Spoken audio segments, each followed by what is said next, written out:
Quiero darle la bienvenida a Juan Carlos Arana, director del programa Postdata, 27 años de emisión en Bolivia, con quien hace días atrás teníamos el gusto de conversar. Juan Carlos, bienvenido, gracias por estar aquí. Antes que nada, gracias por el privilegio de recibirme en NTN 24. Un saludo a toda América Latina. No, privilegio para nosotros tenerte. Sé que la situación no ha sido fácil, sé que han sido, digamos, foco de atención, de agresiones, de acoso, tanto ciertos líderes políticos como periodistas, siendo ese tu caso. Entiendo que viviste una situación complicada, Juan Carlos, y tuviste que salir de la casa por amenazas. ¿Esto es así? Absolutamente cierto. Es el tercer día que duermo en casas distintas. Hoy no estoy en el set de televisión como la anterior vez. Hemos tenido que suspender las emisiones de nuestro programa porque la situación no está para nada controlada.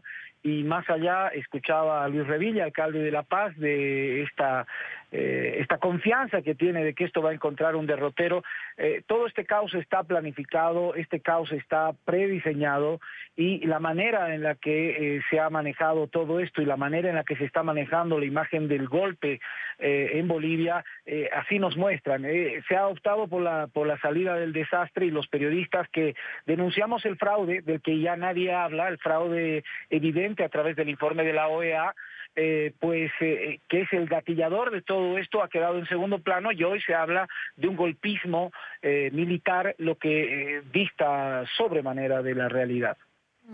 Se habla de un golpe militar, bien que lo señalas, a nivel internacional está intentando fijarse esta matriz de opinión, pero ¿por qué no se contrarresta? Es decir,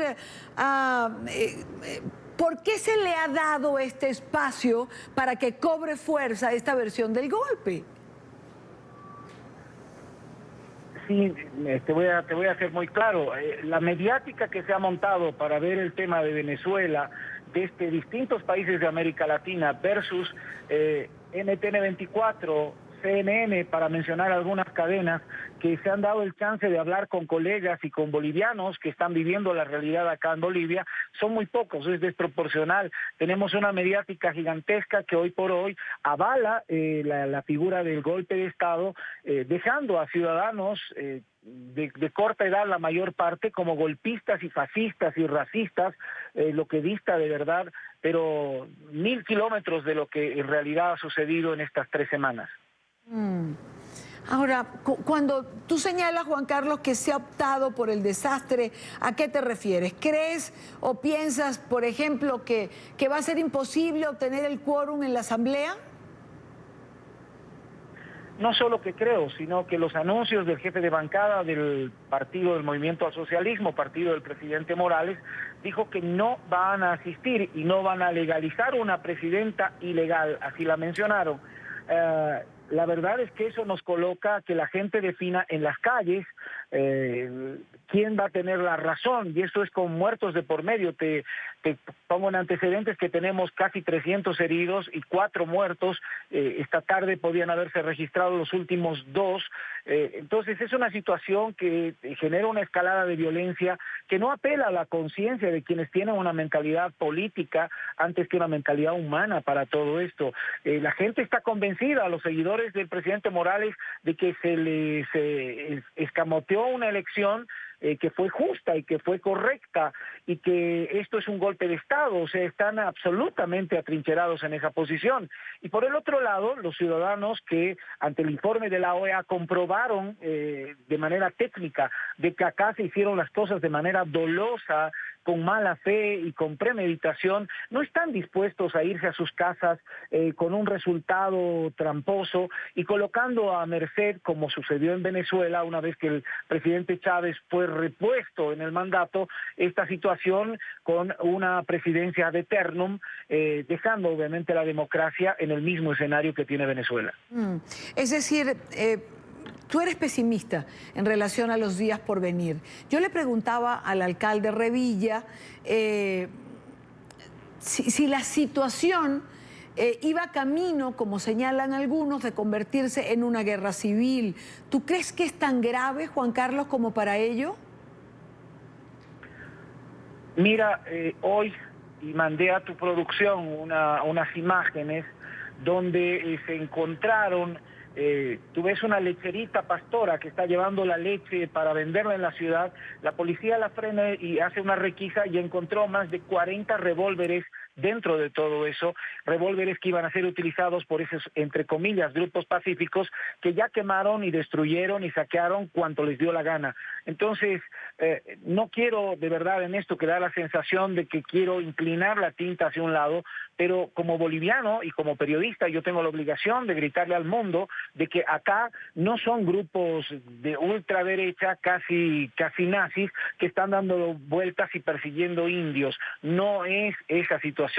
En las barricadas hay gente de origen muy sencillo y obviamente de diversas mentalidades culturales. Son ciudadanos que dijeron no está bien lo de la OEA, no está bien este informe, y pedían una elección, nada más. No se pedía cortar el mandato. Quien renuncia es el presidente Morales. Ellos querían nada más poderlo definir en una elección libremente con una corte que sea imparcial.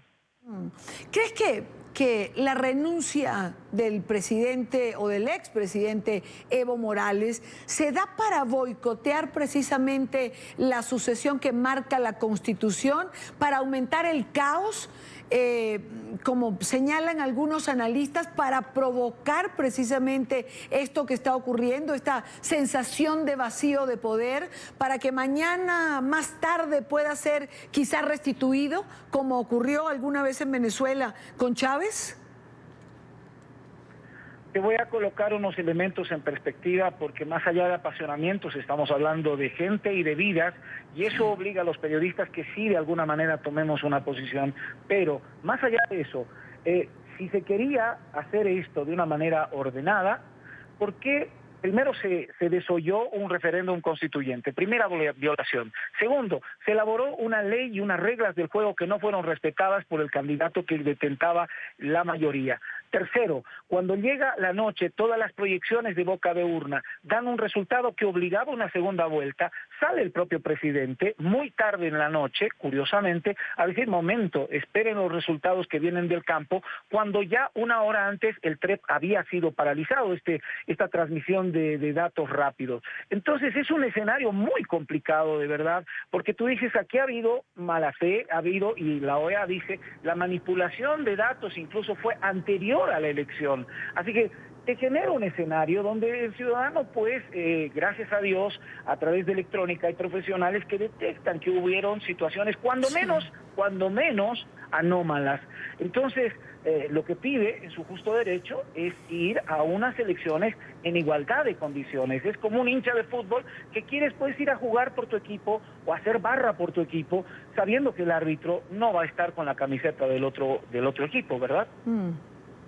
Juan Carlos, ¿qué visualizas para los próximos días? La OEA está reunida en este momento, está sesionando. Justo ahora haré un contacto más adelante con nuestra corresponsal en Washington. Vamos a escuchar lo que allí se está planteando. Evidentemente, Bolivia concentra la atención de la región en este momento. Tenemos a un Evo Morales hoy aterrizando en México, y a México dándole, aquí tenemos en imagen a la OEA y lo que está pasando en este momento.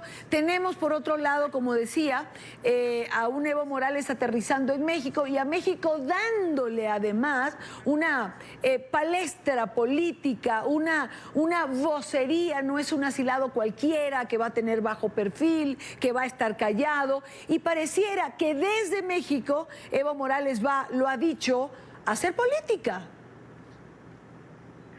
Mira, a mí me extraña porque el presidente Manuel López Obrador justamente se quejó de que le robaron una elección por 8,000 votos y por un órgano electoral que no fue claro. Hoy ese presidente es quien desoye lo que dice la OEA, no la sociedad boliviana, la OEA la echa de lado, y hoy te aseguro que el debate de la OEA no estará concentrado en ese informe donde se denuncia con nítida claridad que se manipularon maliciosamente los datos de la votación del 20 de octubre, sino el tema central de esa reunión será el golpe de Estado, jerga además ya adoptada a nivel internacional.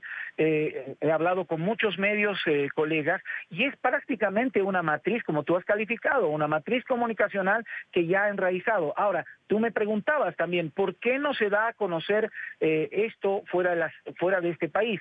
Hay demasiado miedo. Los periodistas han sido amedrentados, la mayor parte no está pudiendo salir en sus medios de comunicación, y los pocos medios de comunicación que quedan están todavía haciendo el juego. No te olvides que hubieron sendas cantidades también de presupuestos publicitarios que han sido beneficiados en grandes redes. Entonces, es muy difícil escuchar las voces de la verdad. Ahora, yo quiero hacer votos porque se vuelva a la institucionalidad, le permitan al pueblo boliviano en justicia definir por quién va a votar y quién puede conducir los destinos de este país, y que no jueguen este juego de muerte que están haciéndolo, asusando a gente y además convenciéndola de que esto es un golpe derechista que merece ser conjurado de una manera sangrienta y violenta. Ese es el discurso que hoy escuchas en las calles. Juan Carlos Arana, director del programa Postdata. Juan Carlos, un gusto tenerte en el programa. Muchísimas gracias por estar con nosotros. Gracias por ser una ventana para América Latina de un comunicador que no tiene otra agenda que defender la vida, no solo propia, sino la de los ciudadanos. Ojalá que no estemos ante un baño de sangre frente a el concierto y el aplauso de la comunidad internacional, como ha sucedido en otros países de América Latina. Creo que pensar en las Naciones Unidas y en una comisión de cascos azules que venga para verificar la situación podría ser lo más saludable en un país que hoy es un polvorín. Ojalá, ojalá y así sea.